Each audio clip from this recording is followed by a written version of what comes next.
the CLAYTON Church of Christ in Humble, Texas. This is the month of March 2020 and the date is the 15th. This is our morning message, Sunday morning message. And it is, be careful to maintain good works. Taken from Titus 3:1 through 15. We have to understand something about this text, is that this is a real letter. And we're going to do some expository work on it. We're going to go to a few other scriptures also. But in Titus, that letter has an ending. This is a real letter to real people. You know, the computer age is much shorter than the non-computer age. So you and I must understand we not need to get beside ourselves and boast of any greatness. There has been centuries before this little short, very short span of time of computers. It's very short. It's minuscule compared to the past. Don't get excited about planes. Very short period of time of existence. People say, we got planes, we got computers. So what? We're the babies of life. Do you know how many years is this before that nonsense came along? Went to the moon. So what? That's even shorter period of time. What's the big deal? Why do we boast? Because every generation boasts as if it's really done something. I'm sure you couldn't tell Solomon nothing without God standing with him about what he had accomplished. He would have been boasting left and right. Because it was great accomplishment. He did things, he said, man, people hadn't even thought about some of the stuff. You have to understand that. Great man. So what we've done is nothing to turn flips about and get excited. But what we haven't done is with all this spiritual equipment we got now, I was telling God yesterday, you're living in the real. I said, do you know this is the real? There's no metaphors today. There's nothing coming after you and I. This is it. Christ comes next. No more examples. We're not coming to church because there's an example. It is the real. You've experienced it today. This is as good as it gets. There's nothing after this but heaven. There's nothing else. Unless you should go to paradise before the Lord should return. You have nothing to look back to and boast. You know why? Because the Lord said, blessed are they who believe. And I'm not saying, do you know how powerful the time frame you live in is? This is how powerful it is. You don't even need to see Jesus to get it done. Let me show you where you live now. I was telling him, you don't need to see one miracle because you're not. You're not going to see a miracle of Jesus. Not at the hands of a man. In this life. He said, this is it. He said, I have given you everything. Peter said, we got all things pertaining to life and godliness. And it killed some of us to come to church. And this is it. You had a king say, I'd rather hold a door at the church house than to be anywhere else. David said, we can't get people to come in the door. I don't talk about this place. I mean, all the churches of Christ. I talk to brethren a lot. Just casual talking. And this is it. This isn't the example of it. This is real. The testimony of Christ's blood is in you because his blood is in you, which is his spirit. If you have him. It doesn't get any better. There's nothing to say or do or see. Nothing. And if you can't appreciate this, guess what? You're not a saint. You haven't been separated from the word. You're looking for something else. This is it. It's so powerful. All you need to do is hear the words and you got it. Isn't that amazing? Now you'll see miracles just not at the hands of man. All kind of miraculous things. People living when they should have died. Something fell on them. And we're talking about you'll never see it. You'll never see it. You'll never see it. And the Lord said, you'll be blessed because you're going to believe and you'll see not even me. I get to touch my hands. Isn't that amazing? Because it's not that big of a deal anyway to touch his hand, because two of them at least were looking and didn't even think it was really him as he went up. And they touched his hand. So you see what the Lord is saying? He's saying the power is in the word. It's in the word. It's in the report that they touched his wounds. That's where the power is at. not in touching his hands. That's why he tell them, blessed are they who believe in him. That's what he tell them, I'm going to put the power in the word. All you got to do is say it. Do you know how powerful Jonah's words were? He said 8 words approximately. And he hated their guts and he wanted them dead. He tells the Lord, I knew you was going to forgive him. That's why I didn't want to tell him. Do you know that by the word alone, Jonah never tells them, except you repent. He never tells them, there's hope. He just says he's going to kill y'all. And he leaves. And they say, well, let's change. Let's put on sackcloth. Maybe he'll change his mind. Jonah gave no hope. See, that's the power of the word. You know, because God knew he was a crook. So I'm going to put the power in my word. And when they hear it, they're going to change. That's what you have today. No, see, it's not about how wonderful the teacher is. It's about, do you believe? Because you might have a Jonah in your life someday that can't stand you. Don't like your skin color, your hair texture, or the money in your pocket. And he'll tell you the truth. And if you obey, you'll still be saved. But they won't. That's power. See, that is the work of preaching the gospel. And that's what we were sent to do. That's what you and I were sent to do. To teach the word of God. It'll only bless you if you obey it. It don't matter how many people you save. It will not affect your life at all unless you obey it. See, because the power is in the word. Not in you. The power is in the word.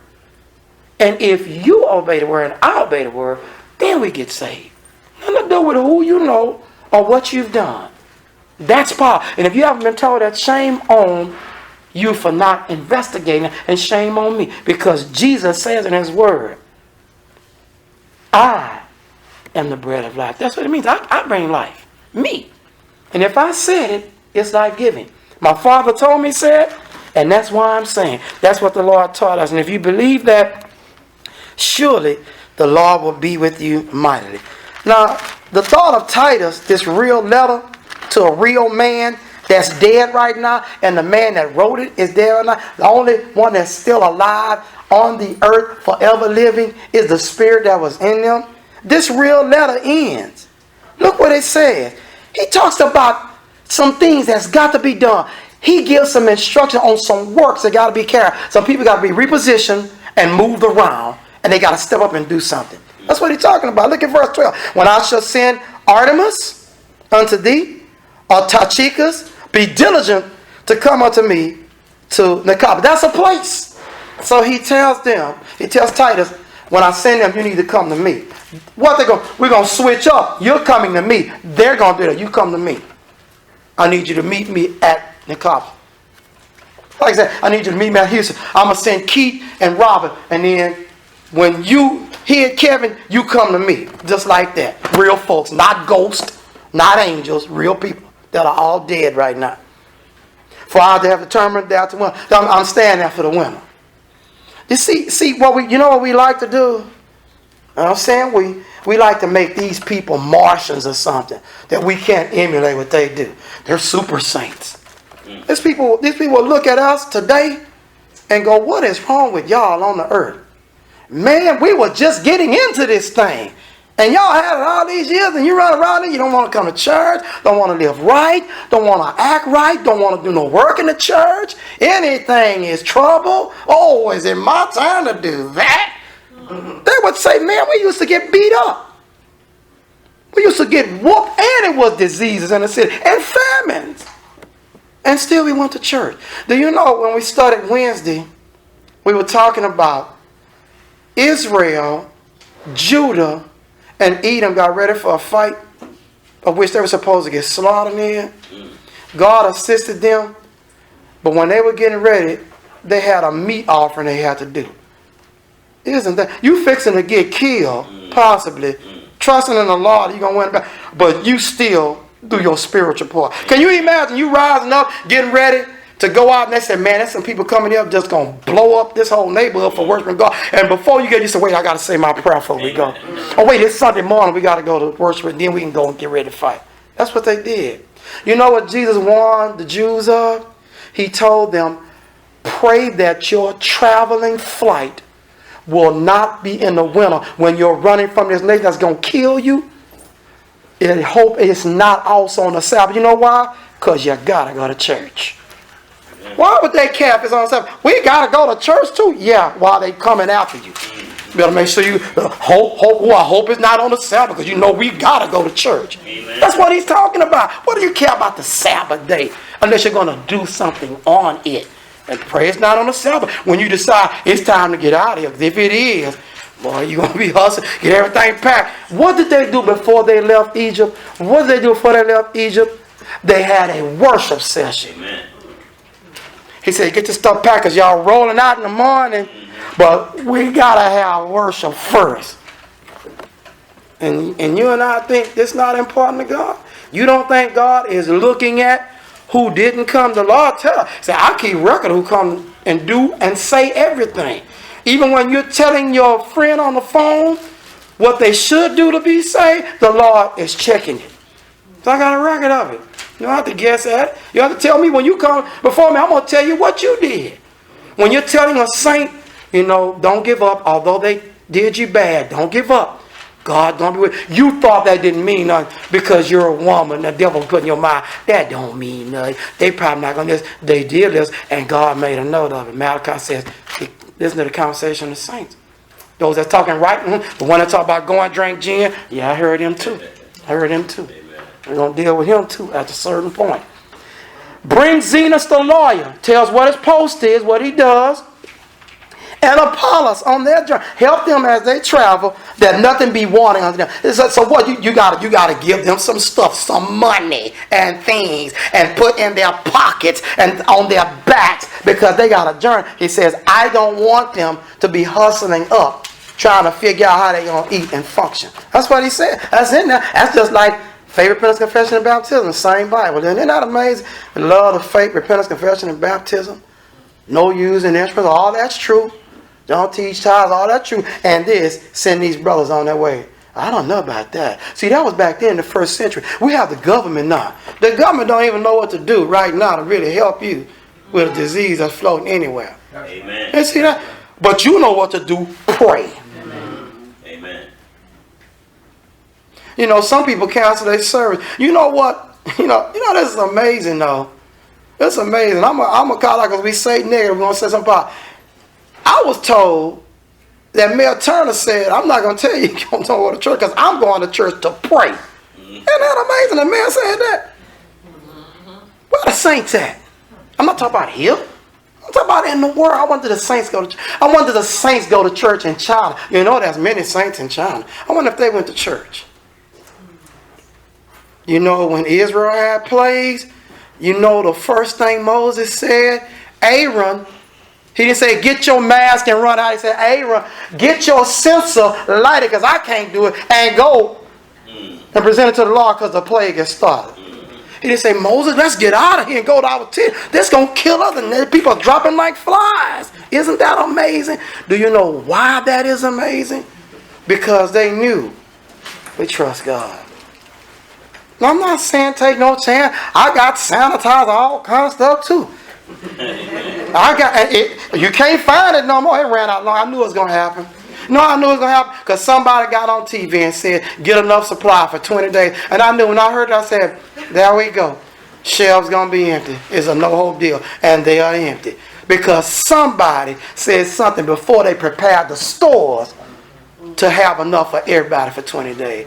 See, that means what? I don't know what to do. And now somebody thought about it later. We should have waited. We should have told the stores first. Yeah, hello. You don't know what to do when tragedy hits. And you can't really throw rocks at them because nobody said God was with them anyway. But you can throw a rock at the righteous of God for not maintaining good works. Not praying to God. And telling other people, listen, there's a time for you to come to the Lord. Because this thing could get loose if you don't watch it. Let me tell you something. You know something that they're not going to stop touching? Money. Paper money holds a virus 17 days. I'm not trying to scare you. I'm just telling you. Google it. They'll tell you. It'll hold it up to 17. And I guarantee, I saw a line yesterday said, cash only. I said, look like them folks not scared. And go and wear it up and put some bleach on it and watch what's going on. Be careful. You won't have no money. See, that's what I used to always check myself. Say, now you scared? I said, but you sure grabbed that bill, Ozan. I tell myself that one day. Years ago, I said, you grabbed that bill, didn't you? Had to take that money. That was your job. My job to take money. I said, we've been touching money all day, dude. You wiping stuff down with bleach in the restaurant. I said, but you've been touching money all day. Because you don't have no choice. Either you take it or you don't. That's the way I said. See, so what are we saying?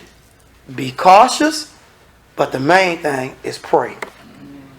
See, we got to keep doing work. Got to still talking to people. Got to still love. Still got to trust God. Because there is no hope beyond the Lord. None at all. And so he says, and let us also learn to maintain. They have to be maintained like maintenance. See, a lot of people have maintained their bodies and they don't have extra ailments, different ailments, and there's nothing they can do about it. But those that don't, they are also susceptible, so they took care of their bodies before these things. I'm just eating right and building up a good immune system through food that God made. Yeah, that's in it. And some of them won't have that issue. Some have a good, strong system because of their age. But the key is, it don't matter how strong and young you are. You can die anytime. You can die anytime. But we can be ready to die all the time if we trust God. If we trust God. He says, good works necessary uses. Something that's necessary. Something that's necessary. That they be not unfruitful. All that are with me salute thee. Greet them that love us in the faith. Grace be with you all. Amen. That's powerful. That's real people with a real letter talking about real life. Isn't that amazing? That the same God you and I have. But you want to know why a person doesn't do what God says? Because he believes in something else other than God. Either what they think or what someone else has told them. And those are called the traditions of men. And Peter said, we're not saved by those. He said, the traditions of your fathers. He was talking to Jews and Gentiles. He said, the traditions of your fathers, they can't save nobody. He says, what we tell you know how powerful it is? What we telling you is even more accurate because it's finite than the Old Testament because they talked about a shadow. We talk about the real. Peter said, we. Do you know how bold that was for this guy? There's nothing but a fisherman to come up and say that to kings? Do you know God did not care what the kings thought about this lowly, average, run-of-the-mill job fisherman? God said, that's how I put it in. My son was the same guy. He's a carpenter. He said, that's who I picked. Isn't that amazing? Today it's different. You got to be somebody to be heard. It was that way too. The problem is God is still with the same people that are nobodies that speak his word. Got to speak his word. And when the nobodies start going against his word, the saints that are called nobodies told the other nobodies, y'all got to change and stop that. Peter, you can't do that. Paul told them, two nobodies. See, Paul is a nobody because he's no longer a Pharisee. He's not respected as a Pharisee. They hate his guts. They try to get him every chance they got. And the Romans didn't like him other than he's a citizen. That's it. But just nobody. And never mind, you don't even have an occupation anymore. Your real occupation has been snatched from you. They don't even respect you. You can't even go before the Sanhedrin without getting your head cut off or hung or something. See, that's what we have to understand. These works, they have to be maintained. First, be ready for the good work. Look at Titus 1:3-1. Put them in mind to be subject to principalities and power, to obey magistrates, to be ready for every good work. So you have to be ready. How do you be ready? Do you love people? You want to help them? You want to help them? Isn't that amazing? So you have to be ready. I want to help. I want to serve the saints. I want to serve God. The opportunity is here. I'm going to do it. That's up to you to be ready, up to me. Be careful to maintain those good works, to keep them. It's mentioned twice. Look at verse 8. Now, we've talked about the other verses, 14. We talked about verse 8. This is a faithful saying. And these things I will that thou affirm constantly that they which have believed, that's to say, in God, that's not the Jews. See, you know how you know this is the best way I know of how to convince people there's only one church. That is a church that has existed for hundreds of years that has served God faithfully, the remnant. And they are no longer God's people. And he said to believe, those that believe in God, he's talking about the Christians only, not the Jews. The rest of the world is not even considered. You know how we know that? When Elisha talks to the three great kings, one of Edom, because Edom has broke from Israel, said, we want to do our own thing. God already told them, okay, you're not going to be blessed. As long as you serve Israel, I will bless you, but not. Israel teams up with them, of all people, Ahab's son. And then Jehoshaphat, what is he doing now? Judah, he gets involved. But when they come to Elisha, because Jehoshaphat says, where the holy people at? Because he know y'all not. He knew that. Where the holy people? Okay, let's go talk to them. I'm just going to tell y'all where. Elisha tells the king, Ahab's son, if Jehoshaphat wasn't here with you, I wouldn't even look at you. He didn't even speak to the Edomite. Did you notice he didn't say nothing? You notice he doesn't address him as a being there? He tells the son of Ahab, I'm going to address you because you are in the Jewish realm, but if it wasn't for Jehoshaphat with you, I wouldn't even look at you. I'm not going to even acknowledge that Edom exists. You know why? Because you're like the Gentile. You're not with God. Why would we think something is different? See, you think that everyone has a voice with God. That's how you think. And as long as you think that way, you box yourself up and you quarantine yourself from the blessing of God. Like people are you quarantine from the blessing of God. Amen. Because you have a different mentality. And have you looked and noticed it hasn't blessed you yet? Is your life more spiritual because of denominationalism? No. No. Why would you lack so much in denominational power? If it's such a power that can save or enlighten your mind to know. But here's the key, y'all. Here's the key. The very important note is this for you to acknowledge. And that note is, you can be if you just do what the Lord say. So he told them how they would win because he said, because Jehoshaphat has gotten involved with you too. And they won. God blesses the world and anybody in the world through the saints of God. He has never circumvented the saints. When Jonah's on the boat, they don't know what to do. And Jonah tells them, if you throw me in the water, which is to kill me, you'll be saved. They don't know what to do. When they do exactly what God says, he saves them. And then they acknowledge he is the God. We're going to make sacrifices and vows. We go on with him from now on. When they get to shore. But in their mind, they've killed the man. They haven't been told he's going to survive. They know we killed him. But they did one thing. They trusted God. See, that was a good work. You know why? Because they did exactly what God told them to do. That's what you and I got to do. There's no other way around it. You're not going to find a different pattern to follow. And if you search for it all your life, you'll only find you're at a dead end. You know what's wrong going down a long road that has no exit? If it's a dead end and you didn't catch the sign when you first turned. I've gone down. Truck drivers have gone down.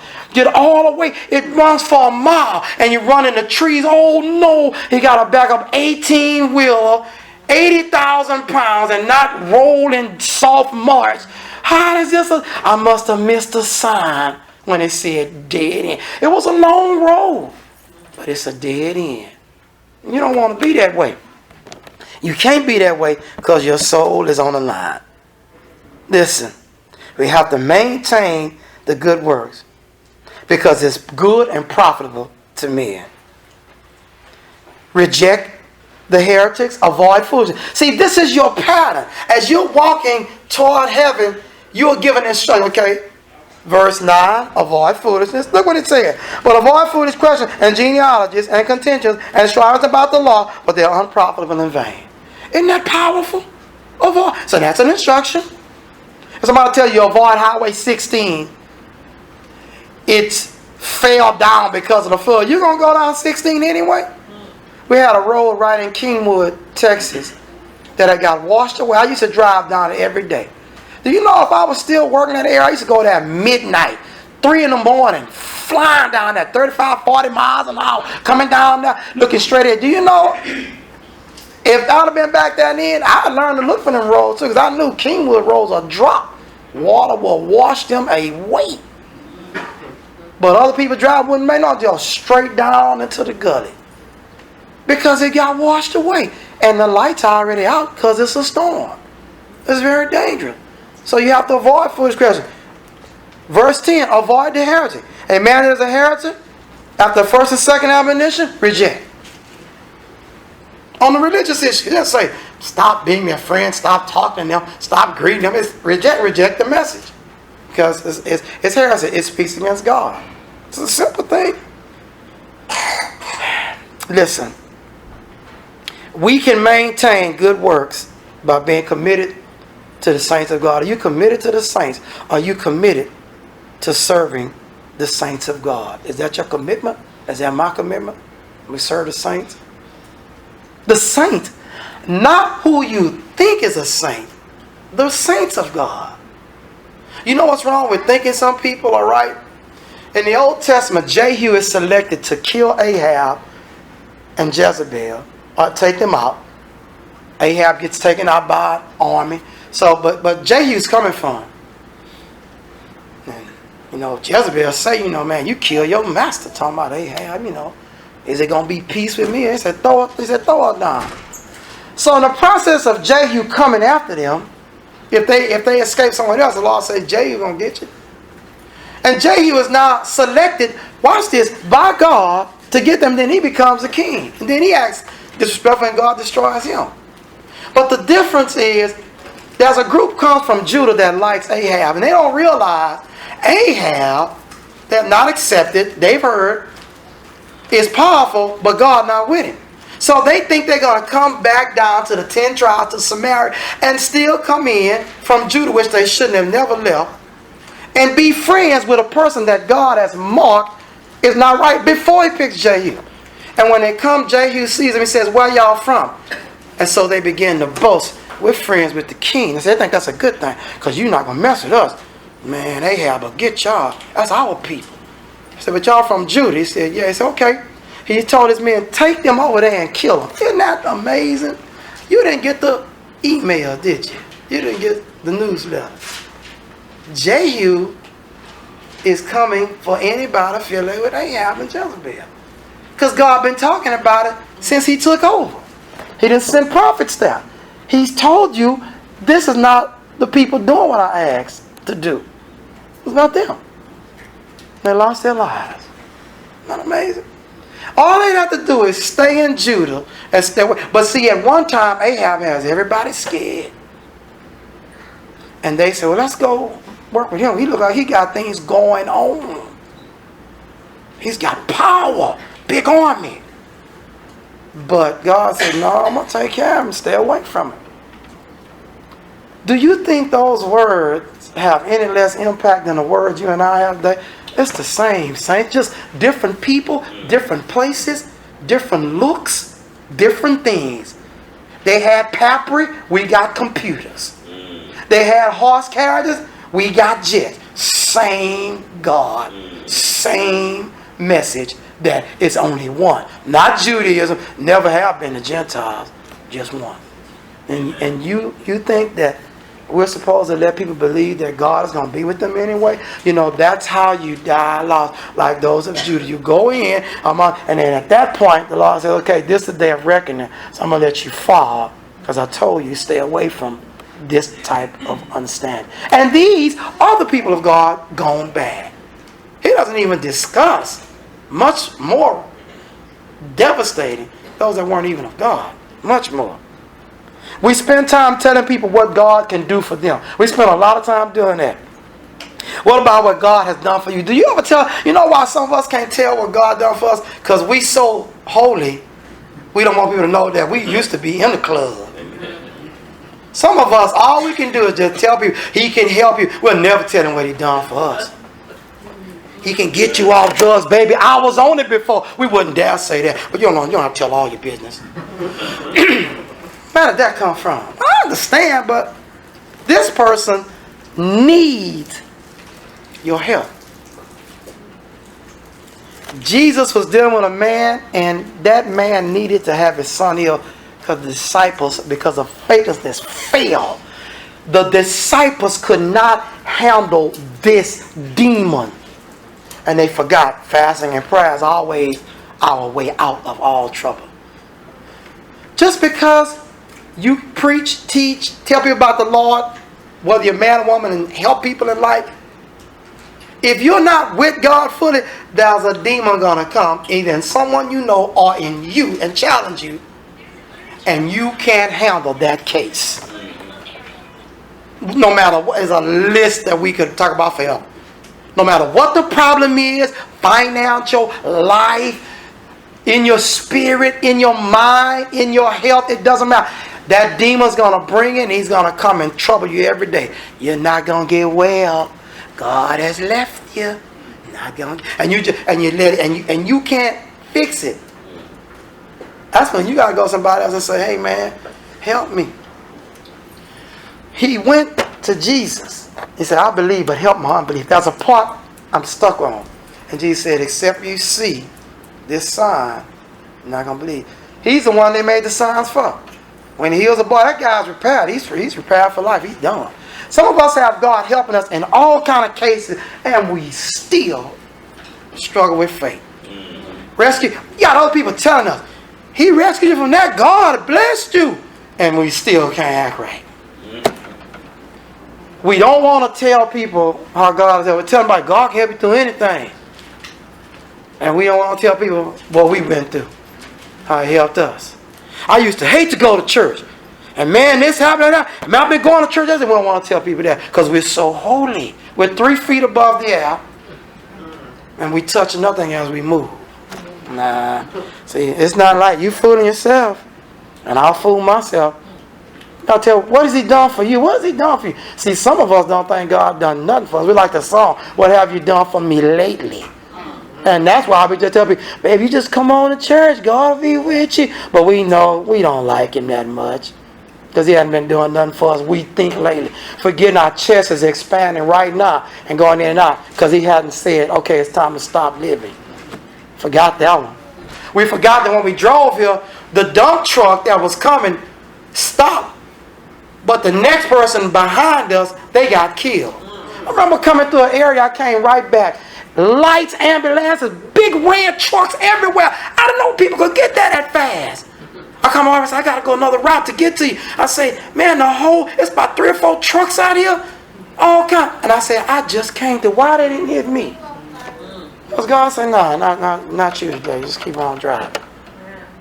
Tell me, what he's done for me lately. More than we know. He'll tell us at the judgment, but unfortunately, that'll be too late. Serving saints in what they need in good times and bad. Maintaining good works. Supporting gospel meetings, revivals, VBS, Bible studies. Watch this. At your congregation, wherever that congregation is. Isn't that amazing? Why you worship God. Women are to display good works. Women are powerful. They're examples. See, you think men not looking at you. They're looking at you to see your faith. Look at 1 Timothy 2:9. I remember being at Northway Side Church of Christ. Many of these sisters are dead now. But I was a young man, about 22 years old, 21. And I would see old ladies coming in on walkers, legs swole. Walking slow. Somebody on the side of them, even with the walker, helping them. They would come in the morning service and then at night, and they would beat me to church. And I told many of them as I could. I said, you just don't know what you did for me. Because I knew I used to like to go to clubs and sing. And I said, look at this. Look at that old lady. I watched the whole time. Long time before she got out and would go sit all the way to the front. All that walking. Wouldn't take her back all the way to the front. I said, golly. I said, man, you better not never miss church. I said, you better not never. God will kill you. I told my own body. I said, he will kill you. See that old lady walk up there? What's wrong with you? tell myself that. I'm not telling nobody. Me. 1 Timothy 2:9. In like manner also that women adorn themselves in modest apparel, with shamefacedness and sobriety. Not with braided hair, or gold, or pearls, or costly. He said that's not the way you show it. But which becoming women professing godliness. So wear clothes, that just make sure it covers you. It don't have to be nothing fancy. With good work. So these women have good work. They say, okay, you just make sure your clothes. You might not have fancy stuff to wear. To make sure it's right. See, you know what this says? It doesn't say you can't have this. It's saying you don't have to have the best hairdo done by somebody famous. You don't have to have the costly stuff. Just make sure it's holy, that your body covered, and you got good works going with it. People try to use it to tell people they can't get the hair braided. What a bunch of nonsense. The message is you can just be a regular sister in the Lord without a lot of money. Just dress like you holy and have good works with you because folks watching you. It's not about sisters. I was a brother watching these old women. Telling you. Look at 1 Timothy 5:9. Look what he says. Let not a widow be taken into the number under 80 years old and have been a wife of one man. There we go. Were reported for good works. If she have brought up children, if she have lodged strangers, if she have washed the saints' feet, if she have relieved the afflicted. Look at this good work. If she have diligently followed every good work. Isn't that amazing? See how important women are? God tells Timothy, make sure you teach this now. Sister's husband died. They've been living right, been doing worse. Do not forget them. Some saints won't even come cut your yard. Grass will be high as you are tall. Won't even come cut your yard. We got at least the saints could pay for a yard service. I don't know about want to go there and cut it. There's plenty of yard service. Man, they got some yard service. You can be gone for 6 months. As long as you sending them their money on their phone and their mailbox, they will come and cut your yard like they live there. Because they're very faithful. Some people cut your yard after you quit paying them because they've been working with you so long. So you tell them, hey, don't cut it no more. I can't afford money. I'll cut it one more time. And you've been so good to me. Help me feed my kids for 10 years. Keep looking out for you. God bless you. That's a blessing from the Lord as we get ready to wrap up. Dorcas was like this. Look at all these women in the Bible. Look at Acts 9. Women think they're insignificant because of evil men. All these stories about these women and how they impacted the church. Acts 9. This woman is so powerful, but she's a nobody to the world, that they call Peter and he floats over there, metaphorically, and he's over there in no time. He don't go, it's a woman. This is a sister? She married to a preacher? He ain't asked nothing like that, did he? Acts 9:36. No, that was at Joppa, a certain disciple named Tabitha, which by interpretation is called Dorcas. This woman was full of good works and alms deeds, which she did. Look at that. See, alms deeds, that involves the cash. Yeah. See, every time you say that's not no work, that's money. I put money. Dorcas put money in people's hands. The other one is service. Doing things for. That's the other one.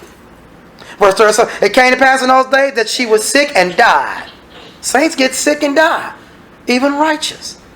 Who when they had washed, they washed it, I prepared the body. They laid her in an upper chamber. And for as much as Lydia was not at Joppa, and the disciples had heard that Peter was there, they sent unto him 2 men, desiring him that he would not delay to come to them. Then Peter rose and went with them. Look at that. When he was come, they brought him into the upper chamber. And all the widows, look at that. They know her. She'd been looking out for them. Stood by him weeping. And showing the coats and garments the dogs made. I said with them, it ain't okay no man, tell kind of woman, look what she made, Peter. It's a good woman, man. He's not coming to preach a funeral. They know why he's there. They asked him, can you raise up from the dead? See, when people tell you can raise dead, this how you call him. Call him up. Say, hey, somebody just died, can you come raise him? That's how you know nobody doing that now. This is pretty simple. Wasn't none done. No incantation, no powder thrown on there like LeBron James, nothing like that. I'm not knocking him, just his thing, just his little cute time. Nobody doing that, no special thing. He didn't roll over 9 times in a row. He comes and he raised up from the dead. Look, he's going to tell you what he did. But Peter put them all forth and kneeled down and prayed. Did y'all see that? The thing he didn't do when that other demon came at the disciples that was blowing their mind. I know this one always were kneel down and pray. And turning him to the body said, Tabitha, arise. He ain't give no grace, and God of the heaven, that brother, he just Tabitha, arise. See, when you got power, you don't do all, you tell people, you need to be baptized to be saved. It's just that simple. I said, I've been baptized, I'm in the church, I've been faithful, but I got involved with this. Well, you need to stop. You need to change. Just that simple. See, people try to make it's got to be a big thing because I want to be somebody. But if I just tell you just need to get your life right, I'm going to pray with you. Nobody gets that. Don't hit the news.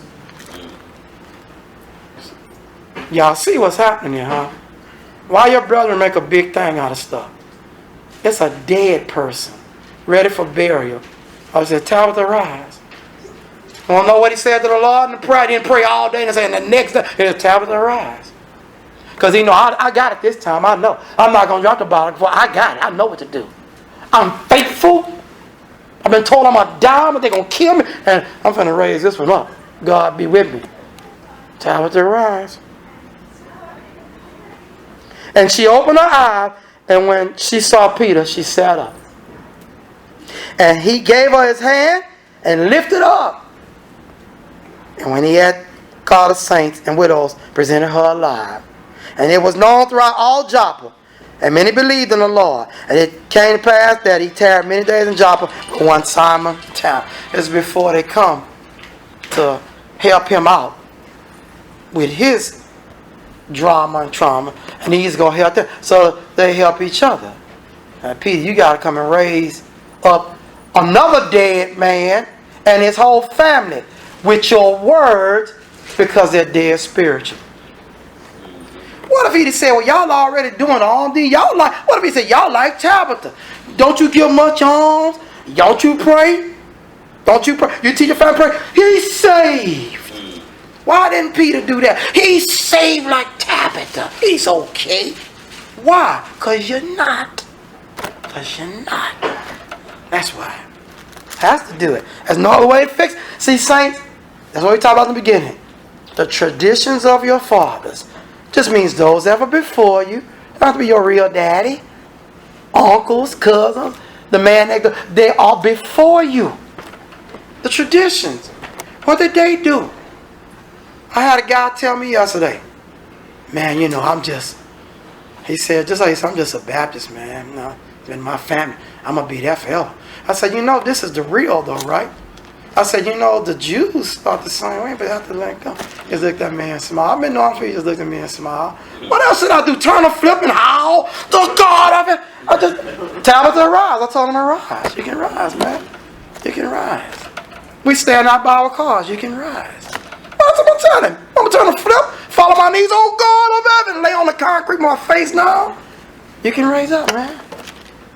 You don't go to the church of Christ. You don't go to the Lord. Why not? I'm just going to be there. Talk, wave by, and that was it. I've been on for years. What else do I do? Tabitha, arise. You want to live? Told Cornelius what to do. Who can forbid water? Acts 10, baptize him. Because his boys was shaky.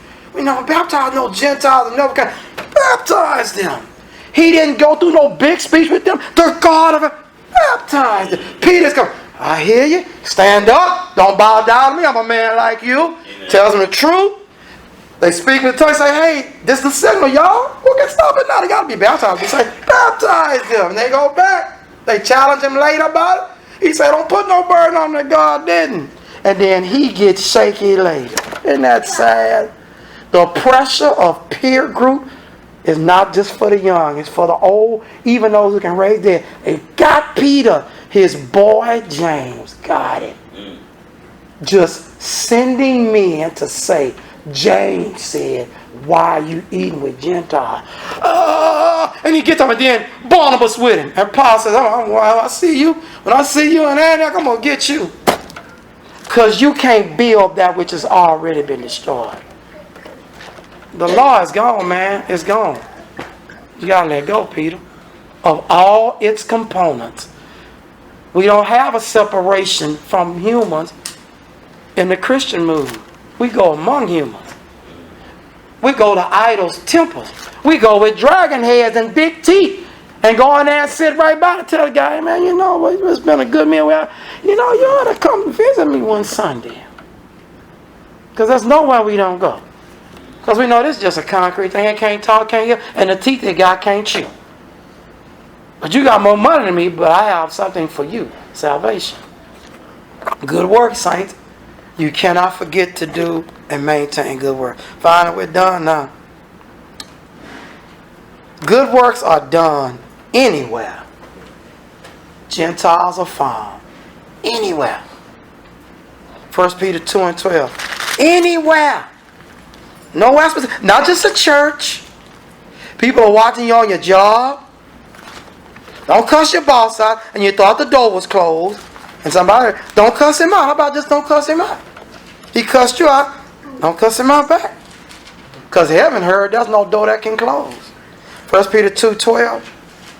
Having your conversation honest, that's your life, among the Gentiles. That whereas they speak against you as evildoers, they may by your good works, which they shall behold, glorify God in the day of visitation. When God visits, a visitation, they'll glorify. Because they saw how you live. They'll be able to say, hey, I'm a saint because of the way you live, the way you act. We were created finally in Christ for good works. Ephesians 2:10. This is why you and I were made. For good works. This is God's plan from the beginning. Ephesians 2:10. For we are His workmanship, created in Christ Jesus unto good works, which God had before ordained that we should walk in them. God just don't go, let's see. It's a good work to do that. It's a good work. God said, before I make you, I'm going to already show you before I recreate you in baptism, I'm going to show you why I'm doing this thing. I'm recreating you because you're not doing. See, before we weren't doing the good works. Even the Jews were being disobedient, going to the right place, bringing the right sacrifice, but disobedient. Paul says we, so he calls we walk disorderly, but now, see, what I had to tell the guy yesterday I was talking to him, I said, now is more strict than ever before. There's nothing else to look for other than His return. You got to obey now. There's no Messiah coming. He's coming to take His back, not to help nobody. Jesus not coming to help nobody. He's coming to take His people back and destroy the rest. There's no helping. And destruction is a torture. He uses the word torment. Means you'll be kept alive to finish. Why would God be so angry? Because we killed His Son. You know you and I killed His Son with our sins. You walked up, each of us had our own little dagger and walked up to Jesus and said, I'm putting it in your side too. Feel free if I got you, Jesus, because I don't want to do what you say. Each of you, including me, have killed Christ. You had your hand and taken His life because you sinned. He died for your sins. And that's why baptism is the only way you're saved. It's the only thing Christ accepts. He won't accept it because after all, He's the one who died. And God is saying, if He doesn't like you, I don't want to deal with you. I will forgive you because of my Son. How do you do that? Acknowledge you're not saved. Acts 19:1-5 was beneficial in me helping my brother. I was a Baptist preacher. My mom was a Catholic. My other brother was Catholic. My dad, when those particular people were living. And I could prove to them, I said, you aren't saved because you've been baptized. Because you've been taught by people who are not of God, by the way they worship. Their conversation among the Gentiles is like the Gentiles. They teach a doctrine that is not in the Bible. Some obeyed, some didn't. That's the first message Peter preached in Acts 2. He tells them, repent, change. And they're all Jews now. Right date, right gift, just not saved. Repent. What are they repenting from? Not just sins, your method of worship. And be baptized. That's new. Jews don't do that. And some of them already been baptized by John. Again, baptized. Only way. He doesn't argue with them. He preaches a good while because he's convincing. There's a lot of people that he's answering questions. He's dealing with issues. Oh yeah, he's dealing with issues. He's exhorting. He's answering questions that they don't even have to ask because the Holy Ghost wants those questions asked. But if they don't, they'll be answered without asking. And then you receive the gift of the Holy Ghost, which you must have. You can, listen, with the Holy Ghost in you, you're the problem that stands in the way of you in heaven. Without the Holy Ghost, the devil knows, I got them. I got them already. Because he knows their sins can't be removed. Because if I just get them tripped one time, he's set for life. I'm coming for that saint. That saint been clean. Try to get him back in the miry clay.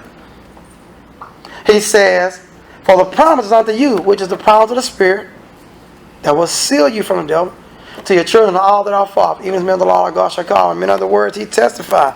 He encouraged them, save yourself from this untoward, that means perverted, crooked, snake-like generation.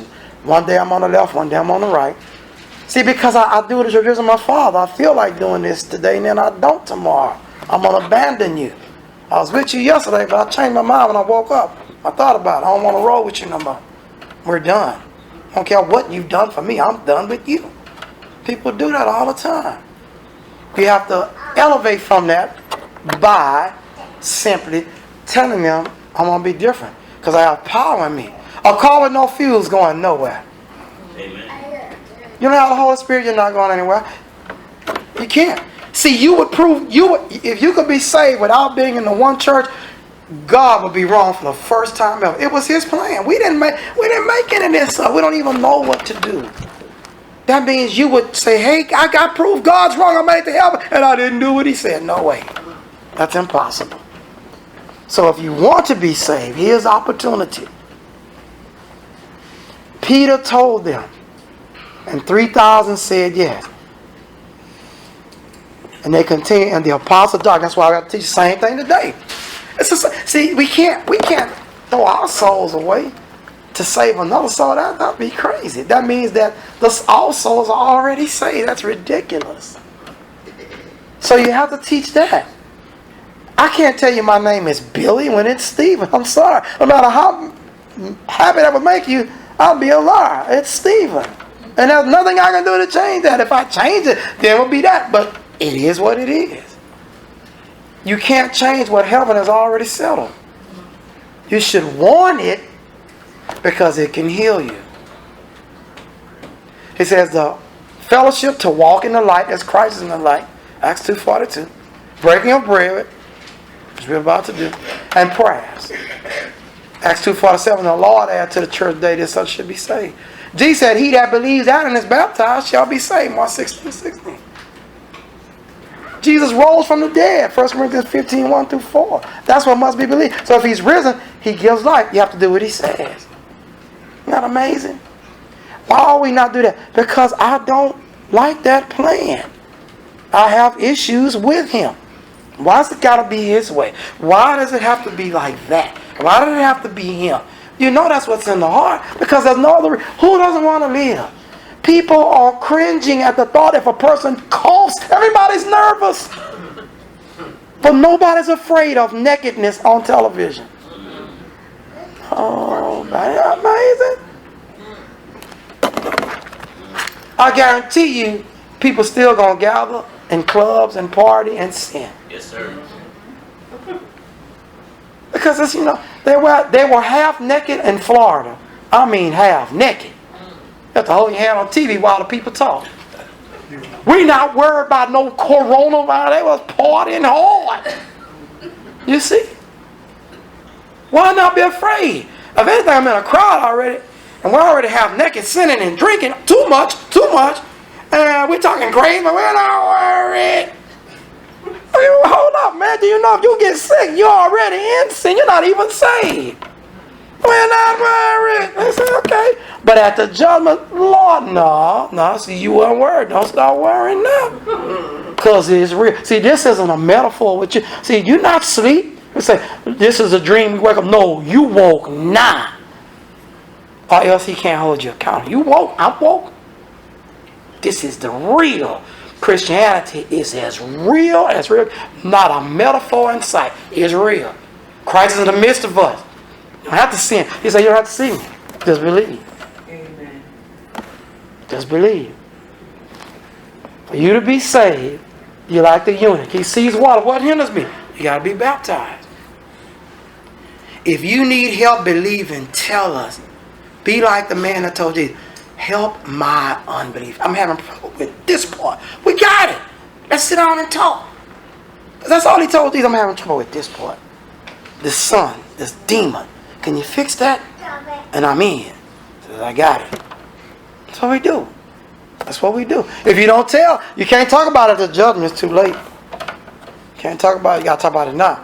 The eunuch saw the water. Philip said, if you believe, you may need baptized, and he rejoiced. Paul says, for by one Spirit are we all baptized into one body, for the Jew and Gentile bond are free and have all been made to drink into one Spirit. You believe that the time is yours now? Already covered. If you've already been baptized, already covered that. It's already been covered. Now it's up to you. Opportunity is yours. When we stand up, you stay standing. When we sit down, hold your hand up, and we'll baptize you there. You'll be safe. Don't worry about nothing. Don't worry about nothing. Because God will be with you. Peter says it saves. 1 Peter 3:21 and 22. The like figure, while the even baptism is also now save us. Not to putting away the filth of the flesh, but the answer of a good conscience toward God by the resurrection of Jesus Christ, who's gone to heaven, angel authorities and powers are being made subject unto him. If that's the case, then why aren't they saved in Acts 19? Got to be the right people, right baptism, right message. There's always a catch. Because it's got to be only one way. And you have opportunity to get that one way. But if you let the devil deceive you, you won't make it. And you'll have no one to blame but self. And that's what we do not want for anyone. This is why we teach. Jesus gave us hope, though the devil shall cast someone you into prison. It says, you have tribulation 10 days. Be faithful unto death. What prison are you talking about? It could be a real prison. It could be a physical limitation that you can't function in very well. But that's all right. As long as you stay faithful, I will rescue you. And God will bless you.